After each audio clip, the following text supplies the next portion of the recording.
बिस्मिल्लाहिर्रहमानिर्रहीम। सामीन, आज की वीडियो में हम सामरी जादूगर और हज़रत मूसा अलैहिस्सलाम का मुकम्मल किस्सा बयान करेंगे। लेकिन इससे पहले आप सब अहबाब से गुजारिश है कि आप हमारा चैनल फैस्किनेटिंग इस्लामिक बायोग्राफी को सब्सक्राइब करें और बेल आइकन के निशान को ज़रूर दबाएं ताकि हमारी वीडियोज़ का मुसलसल नोटिफिकेशन आप तक पहुँचता रहे। तो चलिए अपनी वीडियो को शुरू करते हैं। सामीन, हज़रत सैयदना मूसा अलैहिस्सलाम का ये वाक़या कुरान मजीद की सूरह ताहा, सूरह आराफ, सूरह बकरा में बयान हुआ है।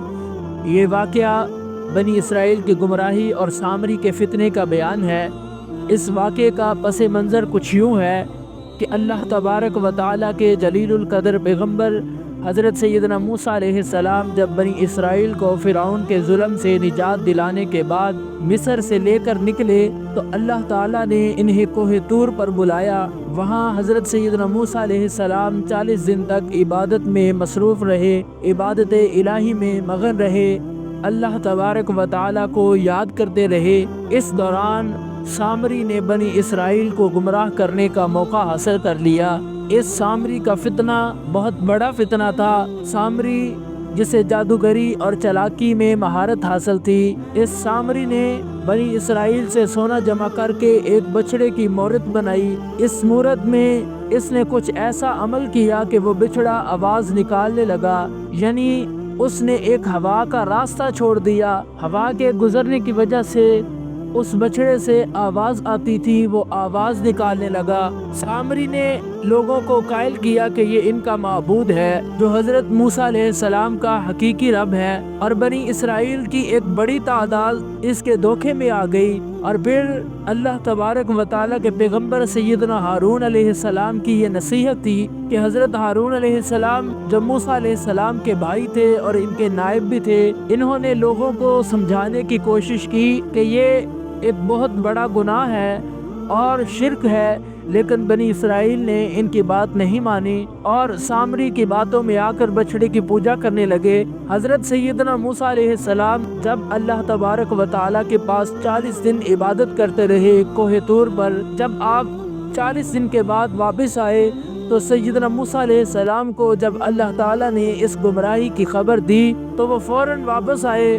उन्होंने देखा कि उनकी कौम बछड़े की बात में मशगूल है। वो शदीद गुस्से में आए और हज़रत हारून अलैहिस्सलाम से बाज़ पुरस की, आपने इन्हें क्यों न रोका, आपने इन्हें क्यों नहीं बाज किया। हज़रत सैयदना हारून अलैहिस्सलाम ने बताया वो लोगों के शर से बचने की कोशिश कर रहे थे, और हज़रत मूसा अलैहिस्सलाम ने जब पता चला कि ये सारा काम सामरी जादूगर ने किया है, ये उसका ही किया धरा है, ये सारा निज़ाम उसने फैलाया है, ये सारी गंदगी उसने फैलाई है, तो सैयदना मूसा अलैहिस्सलाम ने सामरी को बुलाया और इससे पूछा कि इसने ये क्यों किया।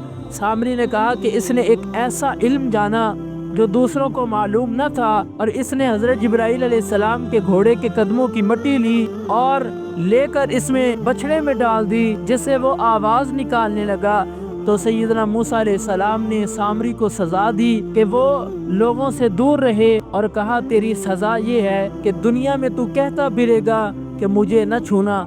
इसके बाद हज़रत मूसा अलैहिस्सलाम ने हुक्म दिया कि बछड़े को जलाकर इसकी राख दरिया में बहा दी जाए। सामईन मोहतरम, ये वाक़या हमें इस बात का सबक देता है कि ईमान में साबित कदम रहना और किसी भी किस्म के शिर्क से बचना ये निहायत ही ज़रूरी है। अल्लाह तबारक व तआला की इबादत के मामले में किसी फरेब और दुनियावी चालाकी में नहीं आना चाहिए, और हमेशा अंबिया की तालीम पर अमल करना चाहिए।